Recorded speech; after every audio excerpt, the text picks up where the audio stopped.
Le fils de 4 ans du millionnaire ne pouvait que ramper jusqu'à ce que la pauvre femme de ménage fasse quelque chose d'incroyable qui a changé la vie de tous à jamais. Avant que l'histoire ne commence, ou que vous soyez dans votre parcours, considérez ceci comme un encouragement à continuer. Si cela vous parle, laissez un pouce bleu et abonnez-vous à notre chaîne pour plus d'inspiration. Des cris résonnèrent dans le vaste salon du manoir Bennet. Luca Bennett, 4 ans, était retombé, ses petites mains heurtant le marbre italien tandis qu'il peinait à se relever. Ses jambes fines et sous-développées restaient immobiles sous lui. Très bien, champion.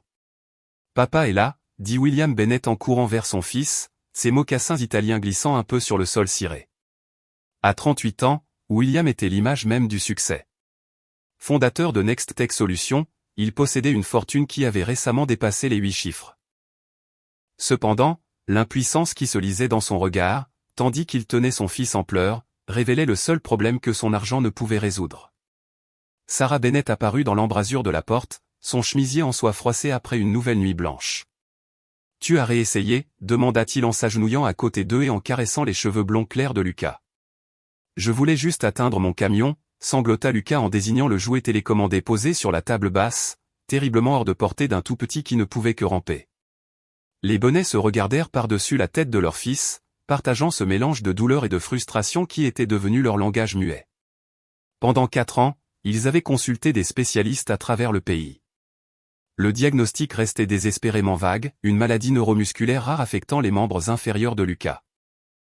Malgré d'innombrables thérapies et traitements expérimentaux, Lucas n'avait jamais fait un seul pas. « Monsieur Bennett », une voix douce s'éleva de l'embrasure de la porte.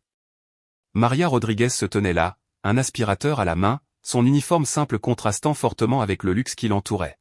« Désolé de vous interrompre. Voulez-vous que je revienne plus tard ? » « Non, ça va, Maria », répondit William en soulevant Lucas et en le déposant sur le canapé. « On était juste en train de discuter. » Maria hocha la tête avec compréhension, ses yeux sombres s'attardant avec compassion sur Lucas avant de se retirer discrètement dans une autre pièce. À 45 ans, Maria travaillait pour les Bennett depuis 6 ans, entretenant leur vaste manoir de Greenwich, dans le Connecticut, avec une efficacité discrète. Pour les Bennett, elle était une présence de confiance en coulisses.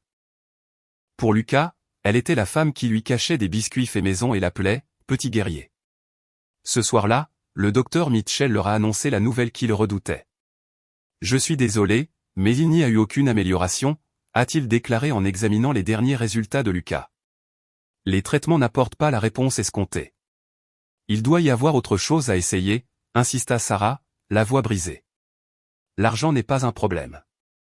On ira n'importe où, on essaiera n'importe quoi. » Le docteur Mitchell garda une expression grave. « Sarah Bennett, je comprends votre frustration, mais nous avons déjà consulté les meilleurs spécialistes du pays. Pour l'instant, je pense qu'on devrait se concentrer sur des stratégies d'adaptation plutôt que sur la marche. De nombreux enfants souffrant de troubles similaires mènent une vie épanouissante et productive grâce à une aide à la mobilité. » La mâchoire de William se crispa. « Vous dites que nous devrions abandonner et accepter que notre enfant ne marchera jamais ? Ce que je dis, c'est que nous devons être réalistes. » « Réalistes ? » interrompit William. « J'ai bâti un empire technologique depuis mon garage alors que tout le monde disait que c'était irréaliste. Je n'accepte pas les limites, docteur. » Après le départ du médecin, un silence gêné s'abattit sur la famille Bennett. Emma, leur fille de 10 ans, se retira dans sa chambre, lassée de l'attention constante. William s'enferma dans son bureau tandis que Sarah, assise près du lit de Lucas, le regardait dormir, les larmes aux yeux. Devant la porte, Maria marqua une pause, achevant ses corvées du soir. Elle sentait le désespoir envahir la maison, un sentiment qu'elle connaissait trop bien pour avoir vécu ses propres difficultés. Mère célibataire ayant fui la violence dans son pays natal, elle comprenait ce que signifiait affronter des obstacles apparemment insurmontables, mais elle savait aussi quelque chose que les riches Bennett, malgré toutes leurs ressources, n'avaient pas encore découvert. Parfois, les miracles surgissent des endroits les plus inattendus, et demain, même si personne ne le savait encore, tout allait changer. La lumière matinale filtrait à travers les immenses fenêtres du manoir Bennett, projetant de longues ombres sur le coin repas, où Lucas était assis dans son fauteuil inclinable sur mesure. Ses œufs brouillés étaient encore intacts tandis qu'il regardait Emma préparer son sac à dos pour l'école. « Je peux aller à l'école aussi ?» demanda Lucas, ses yeux bleus remplis d'espoir. Emma s'arrêta, regardant sa mère d'un air incertain. Elles avaient déjà eu cette conversation. Sarah posa sa tasse de café sur la table. Chérie, on en a déjà parlé. Tu as tes tuteurs qui viennent ici, tu te souviens? Et ils proposent toutes ces activités amusantes rien que pour toi. Mais je veux des amis, dit simplement Lucas. Le poids de ces 3 mots planait dans l'air. William, qui consultait ses emails sur sa tablette, leva les yeux. Malgré toute leur richesse et leurs privilèges, ils ne pouvaient offrir à leur fils la simple joie de courir dans un parc ou de jouer à chat avec d'autres enfants. Que dirais-tu d'un peu de sport? Demanda William, essayant d'avoir l'air enjoué. Et si on invitait des enfants ce week-end? On pourrait encore amener ce merveilleux lapin sorcier. Lucas hocha la tête sans enthousiasme. Tout le monde savait ce qui allait se passer, la même histoire. Les autres enfants couraient et joueraient pendant que Lucas les observerait depuis son fauteuil roulant spécial ou ramperait péniblement derrière eux. Toujours séparés, toujours différents. Après le départ d'Emma et William, Sarah s'agenouilla près de Lucas. Kinésithérapie dans 30 minutes, d'accord? Madame Walker a de nouveaux exercices à nous faire essayer. Lucas hocha de nouveau la tête, ses petites épaules tombantes. Sarah sentit cette douleur familière dans sa poitrine, un mélange d'amour féroce et d'impuissance qui était devenu son compagnon constant. Maria est arrivée avec son chariot de nettoyage, se déplaçant silencieusement et efficacement comme toujours. Bonjour, Madame Bennett. Bonjour, mon petit, dit-elle en souriant à Lucas, dont le visage s'illumina légèrement en sa présence. Maria, j'ai une consultation avec ce spécialiste en Suisse. Pourrais-tu surveiller Lucas jusqu'à l'arrivée du kinésithérapeute? Bien sûr, Madame Bennett. Lorsque Sarah disparut dans le bureau, Maria commença à épousseter les photos de famille alignées sur les étagères. Lucas observa ses gestes méthodiques. Maria, pourquoi fais-tu des ménages? Demanda-t-il soudain. Maria se retourna et fixa le garçon avec attention. Parce que c'est un travail honnête qui nourrit mon fils Miguel et l'aide à payer ses études. L'université coûte cher, beaucoup, a convenu Maria. Mais Miguel a une bourse parce qu'il a travaillé dur à l'école, et je travaille dur aussi pour qu'il puisse réaliser ses rêves. Mon père a beaucoup d'argent, a dit Lucas. Mais il n'arrive pas à me faire travailler les jambes. Maria posa son manteau et s'approcha de Lucas. Il n'y avait aucune pitié dans son regard, seulement une chaleur ferme. L'argent est un outil, petit guerrier, mais l'outil le plus puissant est ici. Elle lui tapota la poitrine, puis toucha son front. Mes jambes ne fonctionnent pas parce qu'elles sont cassées, dit Lucas d'un ton neutre. Peut-être, répondit Maria. Mais ton moral n'est pas brisé, et c'est le plus important. Lucas y réfléchit avec le sérieux que seul un enfant de 4 ans pouvait avoir. Qu'est-ce que le moral? Demanda-t-il. Maria sourit. C'est cette partie de toi qui se bat dans les moments difficiles. C'est ce qui te pousse à attraper ton camion même en tombant. C'est ce qui a permis à mon Miguel d'étudier toute la nuit, même lorsqu'il était fatigué. Sa voix s'adoucit. C'est ce qui m'a fait traverser 3 pays à pied avec lui quand il était bébé, en quête d'une vie meilleure. Les yeux de Lucas s'écarquillèrent d'émerveillement. Tu as traversé 3 pays à pied. C'est beaucoup de marche.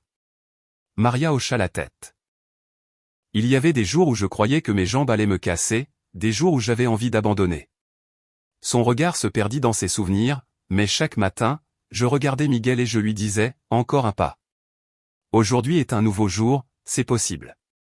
Quelque chose dans ses paroles sembla toucher Lucas comme jamais auparavant.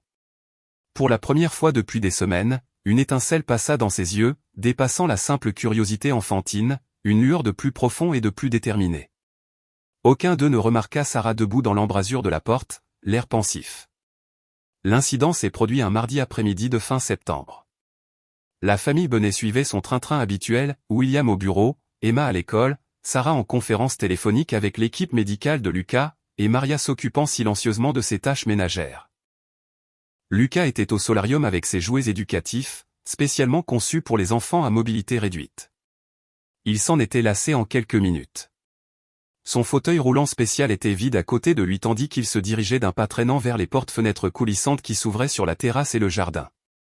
À travers la vitre, il pouvait voir le jardinier tailler les haies à la perfection. Au-delà se trouvait son aire de jeu sur mesure, entièrement accessible et complètement déserte. Lucas posa sa petite main contre la vitre froide, observant le monde extérieur qui semblait toujours hors de sa portée. C'est alors qu'il l'entendit, un doux chant venant de la pièce voisine. Maria frottait le sol de la cuisine, sa voix mélodieuse entonnant une berceuse en espagnol. Intrigué, Lucas se glissa vers le bruit. Il atteignit la porte juste au moment où Maria finissait de cuisiner. Elle ne le vit pas tandis qu'elle poussait son chariot de ménage vers la buanderie. Lucas la suivit, intrigué par son chant et sa façon rythmée de se déplacer dans la maison, si différente des gestes prudents et inquiets de ses parents.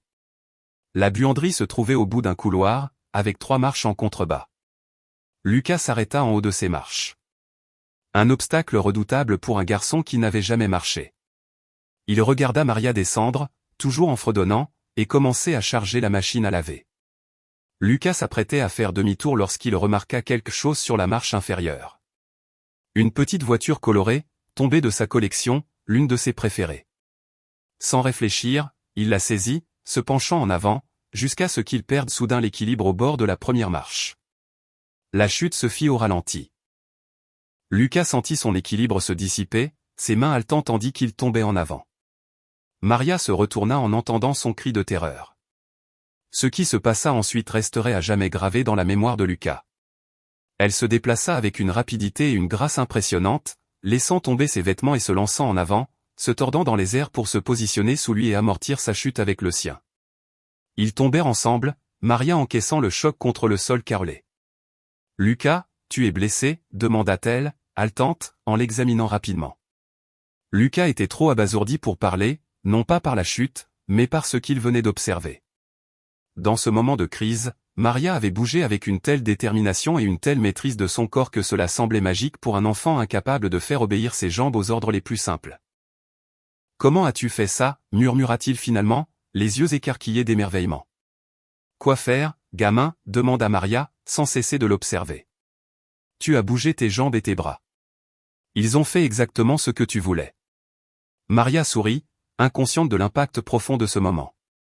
Le corps sait quoi faire quand un être cher est en danger. Lucas toucha son bras avec un nouvel arc. « Pourrais-tu m'apprendre ?»« T'apprendre quoi ?»« Quoi, ma petite ?»« À faire obéir mon corps, à lui faire faire ce que je veux. » Avant que Maria puisse répondre, Sarah apparut en haut des escaliers, le visage décoloré par cette vue. « Lucas, que s'est-il passé ? Tu es blessé ?»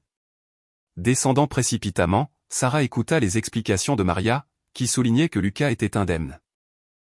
Mais au milieu de toute cette agitation, les réprimandes effrayées de Sarah, l'appel urgent au docteur Mitchell pour un contrôle, le retour anticipé de William, Lucas resta étonnamment silencieux, suivant Maria du regard avec une intensité nouvelle.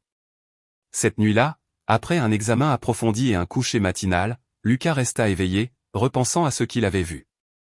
En 4 ans de vie, grâce à d'innombrables médecins et thérapeutes, personne ne lui avait jamais montré ce que Maria lui avait appris en quelques secondes, que le corps humain pouvait accomplir des miracles lorsqu'il était mu par une force suffisamment puissante. Pour la première fois, Lucas commença à se demander si ses jambes étaient vraiment cassées. Peut-être attendait-elle simplement une bonne raison pour bouger. Elle bougeait comme un super-héros, papa, insista Lucas le lendemain matin, agitant ses petites mains avec enthousiasme, comme lorsque Captain America saute des immeubles. William échangea un regard avec Sarah par-dessus la table du petit-déjeuner. Après l'incident de la veille, ils avaient envisagé de réprimander Maria pour ne pas avoir surveillé Lucas de plus près. Au lieu de cela, son fils n'arrêtait pas de parler d'elle. « Lucas, Maria a réagi trop vite », expliqua doucement Sarah. « C'est une adulte avec une mobilité normale. C'est différent pour toi, chérie. » Le visage de Lucas s'attristait. « Et si ce n'était pas le cas ? Et si j'avais juste besoin d'apprendre à le faire ?» Le docteur Mitchell leur avait assuré la veille que Lucas n'avait subi aucune séquelle physique suite à sa chute, mais William craignait maintenant un autre type de dommage, de faux espoirs. Ils avaient déjà connu ce genre de situation, avec des traitements expérimentaux et des thérapies révolutionnaires qui n'avaient abouti qu'à une déception cuisante. « Champion, » dit William prudemment.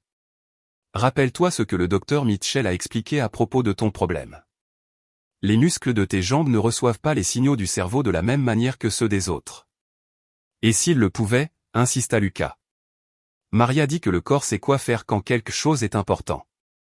Sarah posa sa tasse de café sur la table. Quand a-t-elle dit ça ? Hier. Elle dit que son corps a su me sauver parce qu'il m'aime. Lucas regarda ses parents avec ses yeux bleus pleins de sincérité. Tu ne crois pas que mes jambes fonctionneraient si elles savaient à quel point c'est important? L'innocence dévastatrice de sa logique les laissa sans voix. Emma, qui mangeait ses céréales en silence, intervint. Lucas devrait peut-être essayer, dit-elle simplement. Que pourrait-il arriver de pire? Il ne marchera plus. William fronça les sourcils devant la franchise de sa fille, mais Sarah observait le visage de Lucas. Il y avait quelque chose dans cette détermination qu'elle n'avait jamais vue auparavant.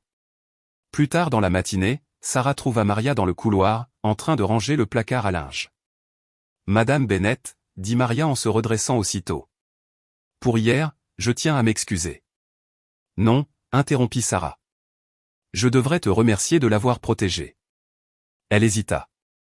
Lucas n'arrête pas de parler de tes mouvements. Il a l'air inspiré. Maria sourit doucement. Les enfants voient des possibilités là où les adultes voient des limites. Que lui as-tu dit exactement? Demanda Sarah, essayant de ne pas paraître accusatrice. C'est juste que le corps sait parfois quoi faire dans les moments importants, répondit Maria, le regard fixe. Madame Bonnet, dans mon village, les médecins étaient rares. Quand les gens avaient besoin de guérison, ils la trouvaient souvent grâce à la foi et à la détermination. Sarah se tendit. Maria, je respecte tes convictions, mais nous avons bénéficié des meilleurs soins médicaux. Je ne dis pas le contraire, répondit doucement Maria.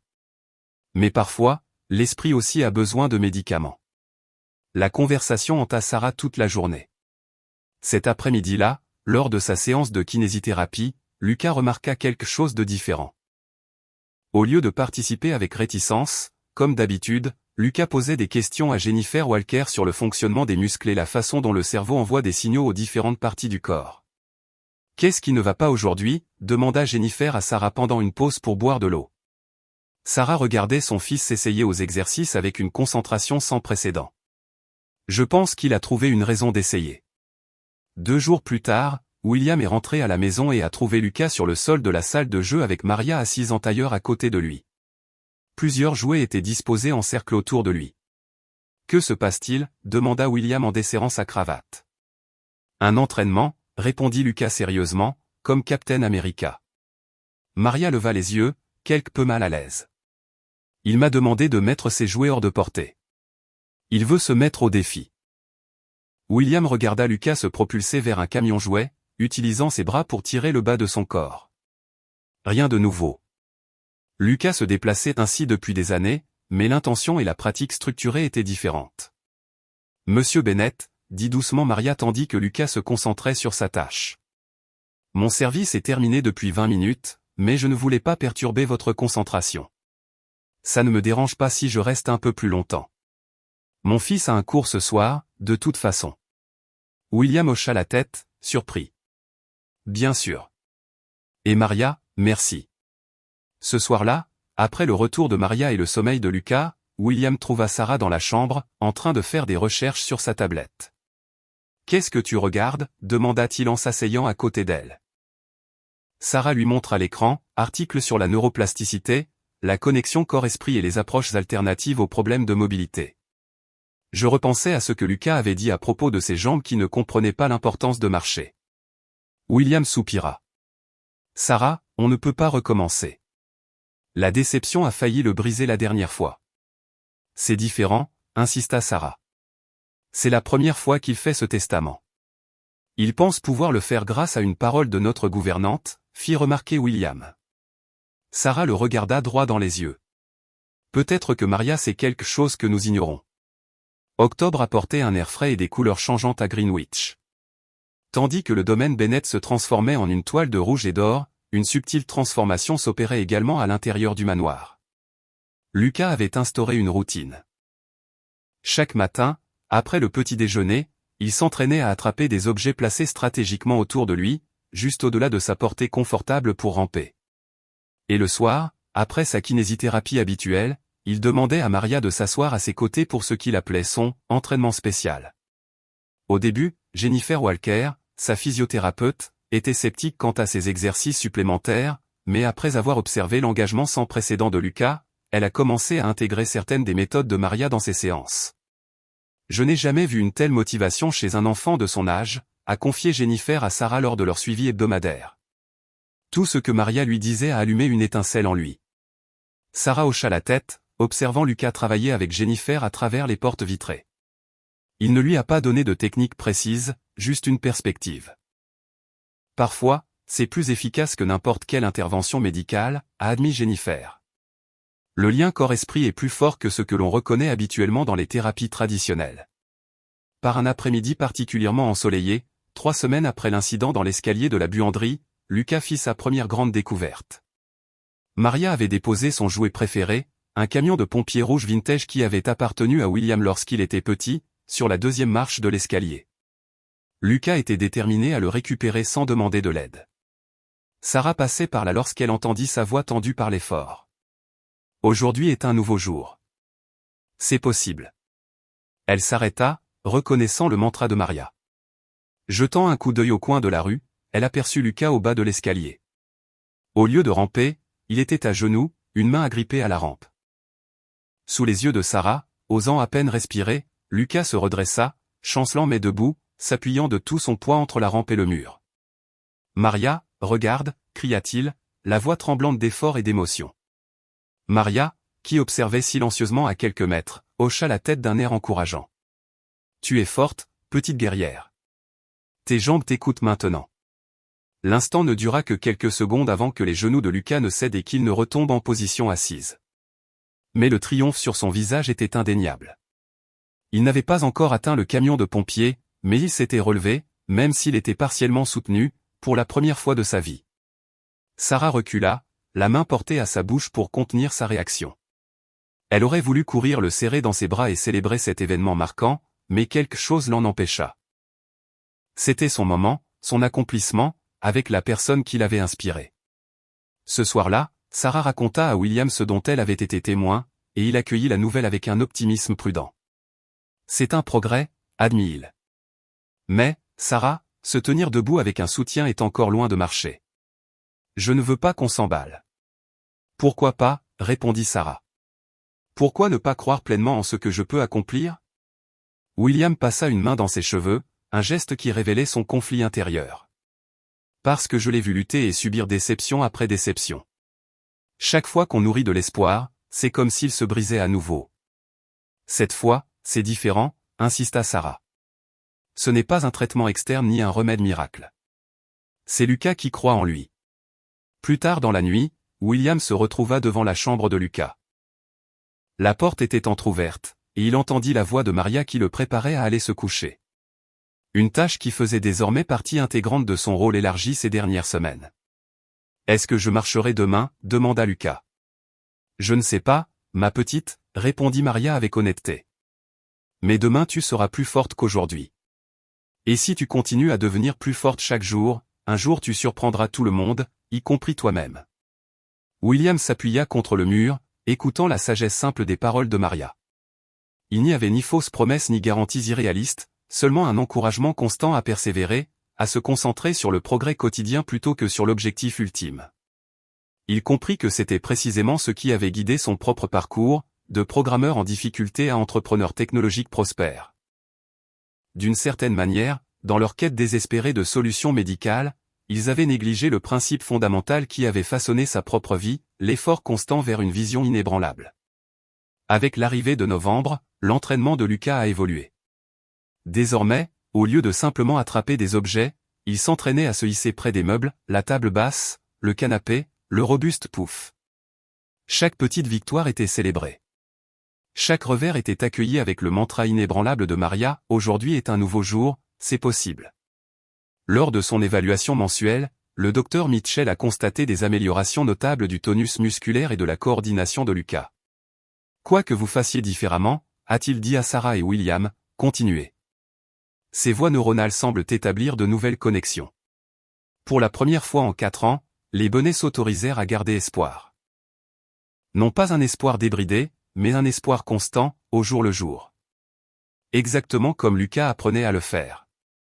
Les vacances de Thanksgiving arrivèrent avec une agitation de préparatifs au manoir Bennett. Les parents de William arrivaient de Floride, et la sœur de Sarah était venue de Philadelphie en voiture avec son mari et ses 2 enfants. Pour Emma, cela signifiait un week-end de 4 jours sans école. Pour Lucas, c'était tout autre chose, l'occasion de montrer à ses grands-parents et à ses cousins ce sur quoi il avait travaillé. « Tu crois que je serai prêt ?» demanda Lucas à Maria avec anxiété tandis qu'elle l'aidait à faire ses exercices matinaux. Ils avaient développé une routine dans laquelle Lucas s'entraînait à rester debout, en s'appuyant sur un déambulateur spécialement conçu que le docteur Mitchell lui avait prescrit. « Prête à quoi, ma petite ?» demanda Maria, même si elle connaissait déjà la réponse. « Pour leur montrer que je peux me tenir debout, peut-être même faire un pas », ses yeux bleus scrutèrent son visage en quête de confirmation. Maria ajusta sa prise sur le déambulateur. Le corps connaît son heure, Lucas. On ne précipite pas l'éclosion d'une fleur. Lucas hocha la tête avec sérieux, absorbant sa sagesse avec la solennité particulière qu'il affichait parfois. À 4 ans, il semblait parfois porter une vieille âme, surtout ces dernières semaines d'efforts acharnés. La veille de Thanksgiving, William s'approcha de Maria alors qu'elle s'apprêtait à partir. « Maria, nous voulons que tu te joignes à nous pour le dîner de Thanksgiving demain, » dit-il. « Tu es devenue importante pour cette famille. » Maria parut surprise. « C'est très gentil de votre part, Monsieur Bennett, mais je passe toujours Thanksgiving avec mon fils. »« Amenez-le, » dit William sans hésiter.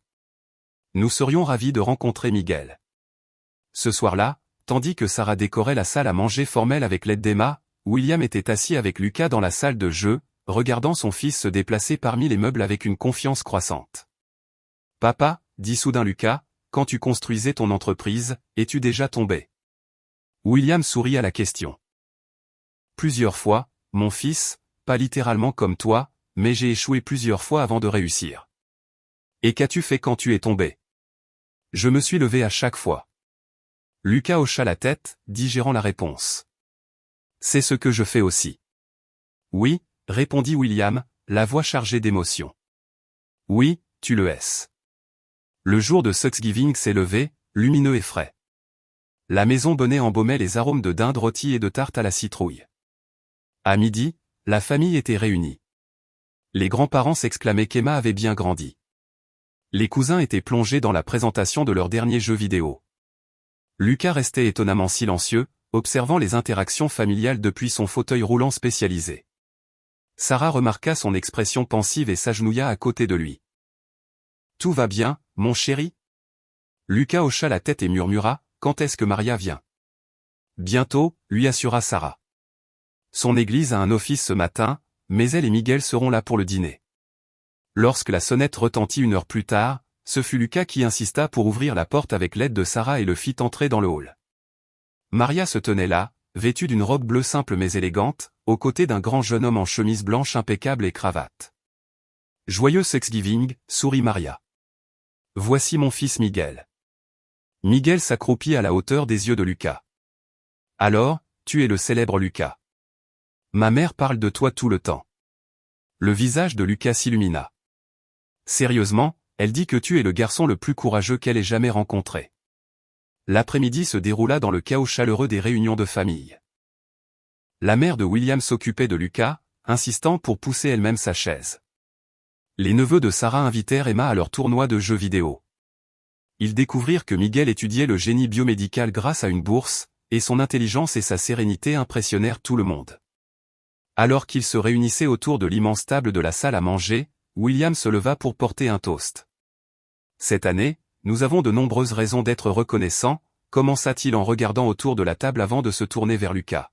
« Nous avons appris que le progrès prend des formes multiples et provient parfois de sources inattendues, » fit-il un signe de tête à Maria, de nouveaux amis devenus une famille et de la force de croire en toutes les possibilités. Le repas était presque terminé lorsque Lucas tira Maria par la manche. « Je veux te montrer maintenant » murmura-t-il. Maria regarda Sarah, qui écoutait, et hocha la tête, le regard mêlé de nervosité et d'excitation. « Tout le monde » annonça Sarah en se levant. « Lucas a quelque chose à vous montrer. » Le silence se fit lorsque William apporta le déambulateur de Lucas au bout de la table, Maria d'un côté et Sarah de l'autre. Ils aidèrent Lucas à se lever et à se placer derrière le déambulateur.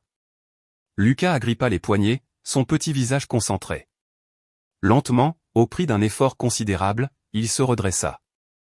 Un soupir collectif parcourut la table. « Regarde, » dit Lucas, la voix tremblante de détermination. Puis, poussant le déambulateur en avant, il bougea son pied droit. C'était un mouvement minime, de quelques centimètres seulement, mais délibéré. Une nouvelle poussée du déambulateur, son pied gauche suivit. Il avait fait ses premiers pas. La mère de William se mit à pleurer. Emma bondit de son siège, applaudissant et acclamant. Miguel observait avec un intérêt professionnel et une émotion personnelle, comprenant mieux que quiconque l'ampleur de ce qu'il voyait. Lucas fit un pas de plus avant de perdre ses forces. Lorsque Sarah le rattrapa et le reposa doucement sur sa chaise, son visage rayonna de triomphe. « Je l'ai fait », dit-il en regardant Maria droit dans les yeux. Aujourd'hui, c'était le jour où c'était possible. Maria hocha la tête, les larmes aux yeux. « Tu vois, petite guerrière, et demain apportera de nouvelles possibilités. » Alors que la famille explosait en félicitations et en questions, William se retrouva à côté de Miguel, tous deux observant la scène avec des expressions similaires. « Ta mère, dit doucement William, a donné à mon fils quelque chose qu'aucun médecin ne pouvait lui donner. » Miguel sourit. « C'est elle, Monsieur Bennett. Elle a accompli l'impossible toute ma vie. » Les jours qui suivirent Thanksgiving s'écoulèrent avec une énergie renouvelée chez les Bennett. L'exploit de Lucas avait brisé le plafond invisible des attentes qui pesaient sur la famille depuis 4 ans. Le déambulateur spécialisé devint son compagnon de route, s'entraînant quotidiennement avec une détermination inébranlable malgré les chutes et les frustrations fréquentes. « Souviens-toi », disait Maria chaque fois que le visage de Lucas se creusait de déception. « Le premier pas est le plus difficile. Ensuite, chaque pas devient un peu plus facile. » William, qui avait toujours gardé une certaine distance professionnelle avec le personnel de maison, commença à chercher Maria pendant sa journée de travail. Un après-midi de début décembre, il la trouva en train de plier des vêtements dans la buanderie. « Maria, j'aimerais te parler de quelque chose », commença-t-il avec une hésitation inhabituelle. « Ce que Lucas a accompli n'aurait pas été possible sans toi. » Maria continua de plier avec des mouvements précis et efficaces. « Monsieur Bennett, je n'ai fait que vous rappeler ce que vous aviez déjà à l'intérieur. » « Exactement, » dit William en s'appuyant contre l'encadrement de la porte. Sarah, les médecins, les thérapeutes et moi étions tellement concentrés sur les aspects médicaux que nous avons négligé l'essentiel. Il s'interrompit. Nous avons oublié de l'aider à croire. Maria leva les yeux et croisa son regard. La foi est un remède puissant, Monsieur Bennett. Oui, acquiesça William. Je commence à comprendre. Il se redressa, retrouvant son ton plus professionnel. Je veux augmenter votre salaire immédiatement, et si vous avez besoin de quoi que ce soit pour vous ou Miguel, n'hésitez pas à me le demander. Maria déposa la serviette pliée sur la pile. Merci, Monsieur Bennett. Mais voir Lucas voler de ses propres ailes. C'est déjà une récompense suffisante pour moi. Ce soir-là, alors que la neige commençait à tomber par les fenêtres du salon des Bennett, Miguel arriva chercher sa mère. William l'invita à prendre un café, curieux d'en savoir plus sur le jeune homme qui avait impressionné tout le monde à Thanksgiving. Dans tes études de génie biomédical, qu'est-ce qui t'intéresse le plus ? Demanda William alors qu'ils étaient assis dans la cuisine. Les yeux de Miguel s'illuminèrent de passion. Technologie adaptative pour les problèmes de mobilité.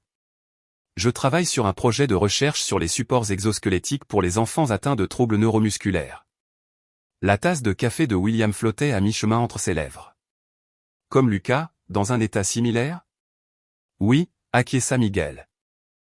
Le professeur qui dirige notre laboratoire estime que combiner la kinésithérapie à des dispositifs d'assistance personnalisés pourrait améliorer considérablement les résultats. Il regarda vers la salle où Lucas s'entraînait avec Maria et Sarah. Ce que Lucas accomplit grâce à sa détermination. Imaginez si nous pouvions l'améliorer grâce à une technologie conçue spécialement pour lui. William resta silencieux un instant, l'esprit bourdonnant d'idées. Au cours de sa carrière, il avait développé un instinct pour reconnaître les moments décisifs, les opportunités qui, si elles étaient saisies, pouvaient tout changer. Et cette conversation ressemblait à l'un de ces moments. Plus tard dans la soirée, après le départ de Maria et Miguel, William trouva Sarah dans la chambre, regardant les photos qu'elle avait prises de la séance d'entraînement de Lucas. « Tu as déjà pensé qu'on avait dépensé des millions en traitement, mais que la vraie avancée venait de quelqu'un qui gagne $2 de l'heure en nettoyant notre maison. » Sarah le regarda pensivement. « C'est humiliant, n'est-ce pas ? » « C'est plus que ça, » répondit William. « J'ai réalisé que nous avions pris la mauvaise direction. La solution ne réside peut-être pas dans le fait de trouver le bon médecin ou le traitement idéal. Peut-être dans le fait de trouver le bon objectif. À quoi penses-tu, Will? William lui prit doucement la tablette. Miguel étudie les technologies adaptatives pour les enfants à mobilité réduite. Et si on créait une fondation, qui combinerait les meilleures approches médicales avec ce que nous avons appris du point de vue de Maria? Les yeux de Sarah s'écarquillèrent en admirant sa vision. Une approche holistique des problèmes de mobilité des enfants. Exactement. Acquiesça William, de plus en plus enthousiaste. Les soins médicaux, la technologie et, surtout, aider l'enfant à croire qu'il peut surmonter cette épreuve. Devant la porte, Emma écoutait, un léger sourire naissant sur son visage. Son père, toujours entreprenant, s'était trouvé une nouvelle mission, et cette fois, elle était personnelle.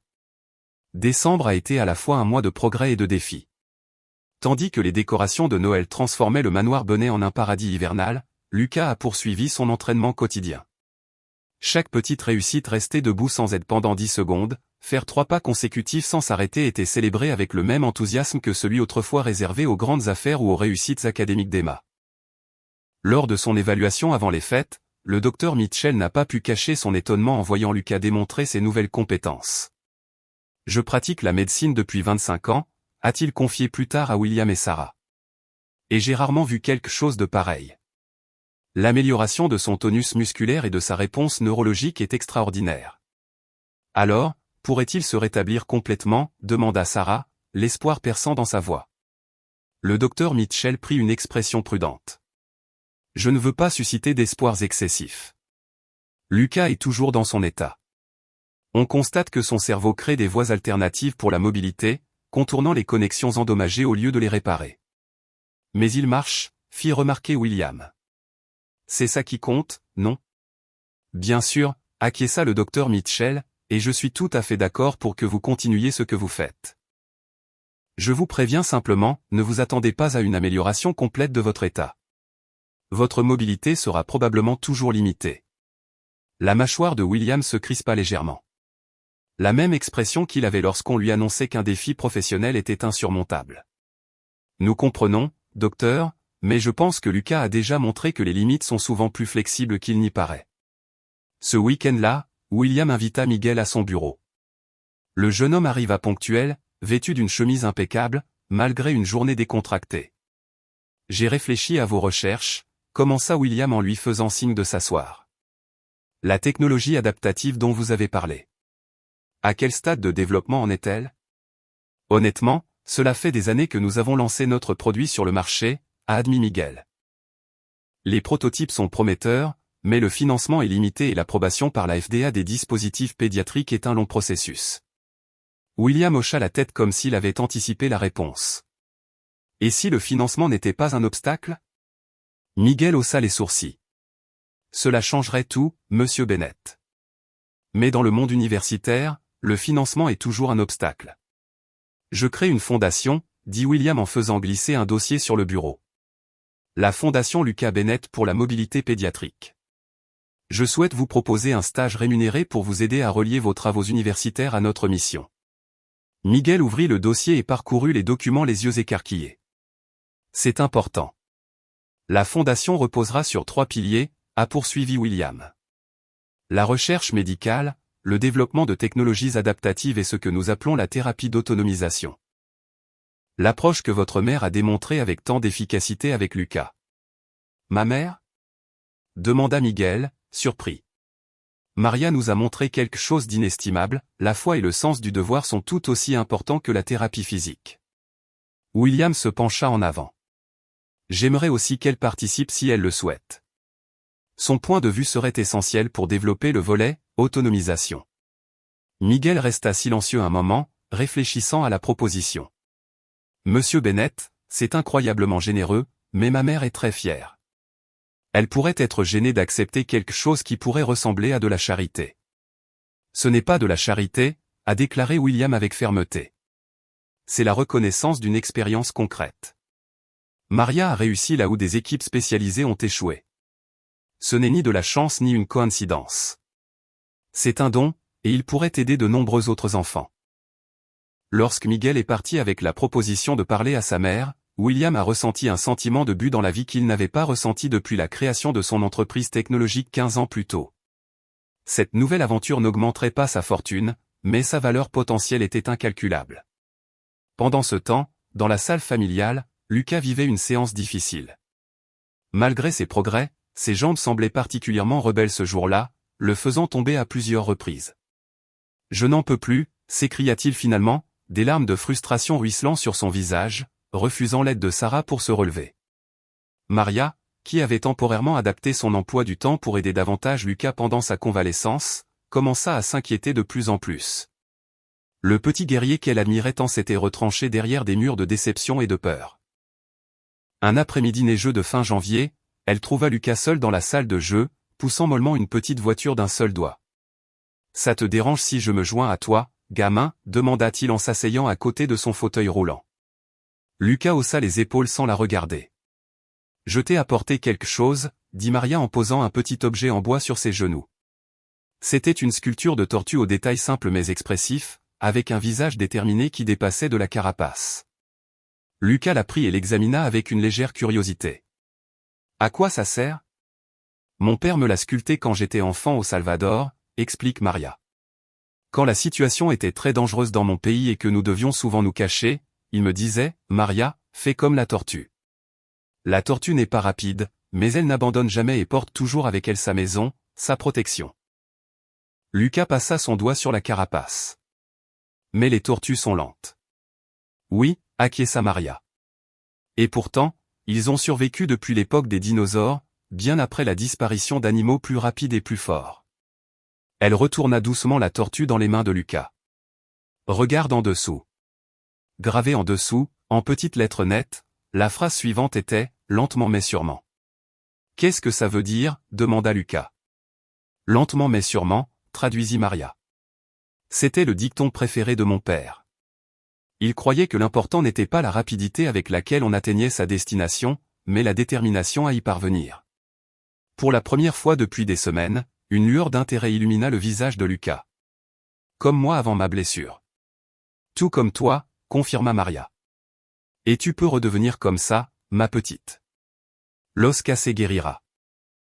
Mais toi seul peux décider si ton esprit restera brisé ou deviendra plus fort. » Ce soir-là, Lucas demanda à dîner avec la famille à table, au lieu de manger sur un plateau devant la télévision, comme il le faisait depuis l'accident. C'était un petit changement, mais pour William et Sarah, c'était un moment mémorable. « Maria m'a donné une tortue », annonça Lucas tandis qu'Emma l'aidait avec la serviette. « Est-ce de la magie ?» demanda William en haussant un sourcil.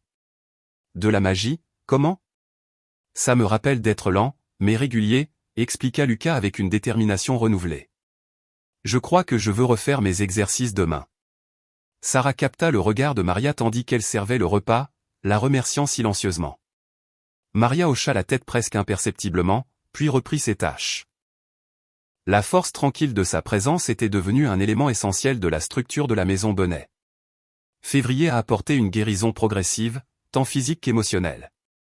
La fracture de Lucas guérissait bien, selon la dernière évaluation du docteur Mitchell, même si le plâtre resterait en place pendant au moins 2 semaines supplémentaires. Sa densité osseuse s'améliore réellement, a constaté le médecin lors de sa consultation avec William et Sarah. Les promenades qu'il faisait avant l'accident semblent avoir stimulé la croissance osseuse. C'est tout à fait remarquable. « Et quand le plâtre sera retiré ?» demanda Sarah. « Pourra-t-il reprendre sa progression ?»« Je ne vois aucune raison de ne pas le faire », répondit le docteur Mitchell. Il faudra certes reconstituer ses forces progressivement, mais les muscles de sa jambe ont dû s'atrophier faute d'utilisation. Ce que le médecin ne parvenait pas à mesurer, c'était la détermination retrouvée de Lucas. La tortue sculptée était devenue son talisman, l'accompagnant partout, aux séances de thérapie, aux rendez-vous médicaux, et même au lit, où elle reposait sur sa table de nuit, veillant sur lui. Entre-temps, les projets de William pour la fondation avaient considérablement progressé. Les structures juridiques étaient en place, le financement initial assuré et des partenariats préliminaires avec des institutions de recherche de premier plan avaient été établis. Miguel s'était révélé précieux, apportant à la fois son expertise technique et sa compréhension personnelle de la mission de la Fondation. Un soir de mi-février, William invita Maria à se joindre à une réunion de famille dans le salon après le dîner. Elle entra avec une certaine hésitation, toujours vêtue de son uniforme de travail, bien qu'elle ait terminé son travail des heures plus tôt. « Asseyez-vous » fit William en désignant un fauteuil. Lucas s'assit immédiatement à côté de lui dans son fauteuil, son plâtre désormais décoré de dessins et de signatures colorées. « Maria, commença William, je voudrais te parler de quelque chose d'important, qui touche cette famille et potentiellement beaucoup d'autres. » Il expliqua les progrès de la Fondation et son approche en 3 volets, la recherche médicale, le développement de technologies adaptatives et la thérapie d'autonomisation. Les 2 premiers éléments sont bien définis, a-t-elle poursuivi. Mais le 3e, l'approche d'autonomisation dont vous avez fait preuve avec Lucas, est celui où nous avons besoin de votre implication directe. Maria semblait hésitante. Monsieur Bennett, je n'ai aucune formation formelle en thérapie ou en médecine. C'est précisément là le problème, intervint Sarah. Ce que tu as fait avec Lucas ne reposait pas sur ta formation médicale, mais sur quelque chose de plus fondamental, ton expérience de vie et ta sagesse. Nous souhaitons que vous nous aidiez à développer des protocoles pour ce que nous appelons la pensée des possibilités, a expliqué William. Apprendre aux enfants à mobilité réduite et à leurs familles à se concentrer sur leurs capacités, et non sur leurs limites. Maria resta silencieuse un instant, les mains jointes sur ses genoux. « Puis-je partager quelque chose avec toi » demanda-t-elle finalement. William acquiesça, et elle poursuivit. « Quand j'avais 20 ans, au Salvador, notre village a été attaqué pendant la guerre civile. Un projectile m'a touché dans le dos. » Lucas haleta, les yeux écarquillés, et Emma se pencha en avant sur son siège. « Les médecins m'ont dit que je ne remarcherais peut-être plus jamais, » a poursuivi Maria. « J'avais Miguel, qui n'était qu'un bébé, et je n'avais pas de mari. Il avait été tué des mois auparavant. Pendant des semaines, j'ai cru ce qu'il me disait. Mais un jour, j'ai regardé mon fils et j'ai compris qu'il fallait que je trouve une solution. Il n'y avait personne d'autre pour s'occuper de lui. » Elle marqua une pause, reprenant des forces. « J'ai commencé simplement par refuser leurs limites. Chaque jour, je disais à mes jambes ce que j'attendais d'elles. Je me visualisais en train de marcher vers mon bébé lorsqu'il pleurait. Cela a pris des mois, mais mon corps a fini par réagir, non pas parce que les blessures ont guéri, mais parce que ma détermination a ouvert de nouvelles voies. » Le silence retomba lorsqu'il eut terminé. Puis Lucas prit la parole, tout comme moi. Maria lui sourit. Tout comme toi, petit guerrier, et comme beaucoup d'autres qui auraient intérêt à savoir qu'un diagnostic médical est important, mais qu'il ne s'agit pas de la solution ultime. William s'éclaircit la gorge, visiblement ému par son histoire. Maria, j'aimerais te proposer un poste officiel au sein de la Fondation. Tu participerais à la conception du programme d'autonomisation et, à terme, formerais d'autres personnes à ta méthode. Et ma position actuelle, demanda Maria prudemment. Ce serait votre choix, répondit William. Vous pourriez continuer ici à temps partiel si vous le souhaitez, ou intégrer entièrement la Fondation. Dans tous les cas, votre contribution serait dûment rémunérée. Plus tard dans la soirée, tandis que Maria racontait la conversation à Miguel dans son modeste appartement, elle semblait hésitante. « C'est une merveilleuse opportunité, mon fils, mais je suis femme de ménage depuis si longtemps. C'est tout ce que je sais faire. » Miguel lui prit les mains. « Maman, tu as toujours été bien plus qu'une simple aide ménagère. Monsieur Bonnet le comprend maintenant. C'est l'occasion d'aider de nombreux enfants comme Lucas. » « Et vous » demanda Maria. « Vous sentez-vous à l'aise avec cette famille ?» Miguel hocha la tête. « Monsieur Bennett a des relations qui pourraient faire avancer mes recherches de plusieurs années, puis hésita. Je crois en ce que nous essayons de construire. La technologie combinée à votre méthode pourrait changer des vies. » À l'approche du mois de mars et du jour où Lucas allait se faire retirer son plâtre, l'impatience grandissait chez les Bonnets. Lucas oscillait entre excitation et anxiété. « Et si je ne pouvais plus marcher ?» demanda-t-il à Maria lors d'une de leurs conversations quotidiennes. « Et si ma jambe oubliait de marcher ?» Maria lui mit la tortue en bois dans la main. « Ta jambe se souvient, mon petit, et même si je dois réapprendre, tu connais déjà le chemin, le printemps est arrivé, porteur d'espoir et de nouveaux départs. » Par une belle matinée d'avril, la famille Bennett s'est réunie dans son jardin, où se déroulait une petite cérémonie. Une banderole, tendue entre 2 cerisiers, portait l'inscription « Grande ouverture, Fondation Lucas Bennett pour la mobilité pédiatrique ». Lucas, aujourd'hui âgé de 5 ans, se tenait debout avec le minimum d'aide de son déambulateur ultraléger en fibre de carbone, un prototype développé grâce au programme de recherche de Miguel et fabriqué par l'entreprise de William.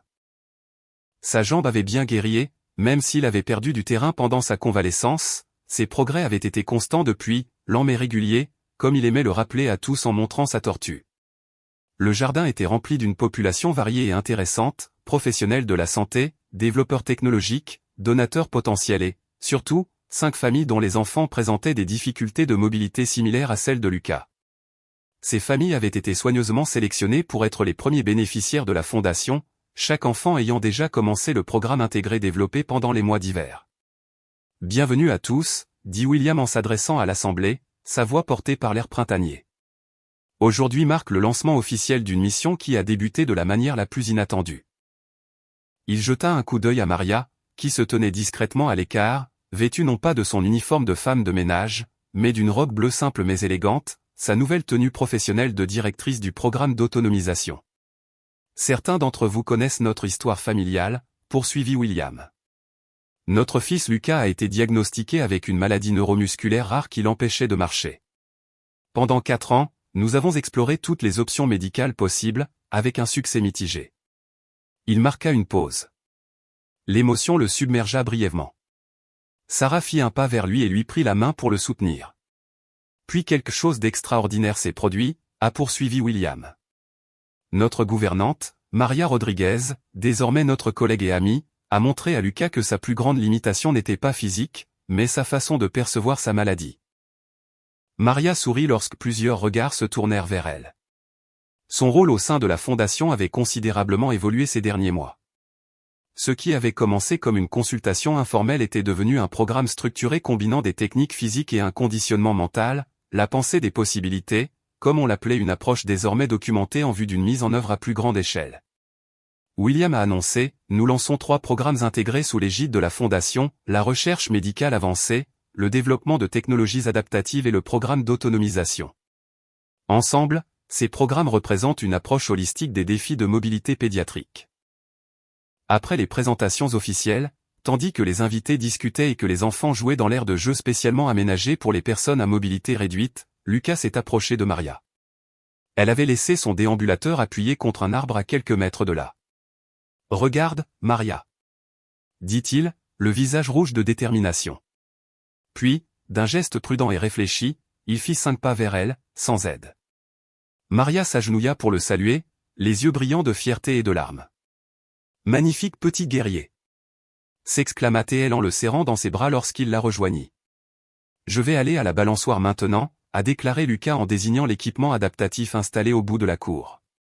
Lentement mais sûrement, lui rappela doucement Maria. « Non », répondit Lucas en secouant la tête, à sa grande surprise.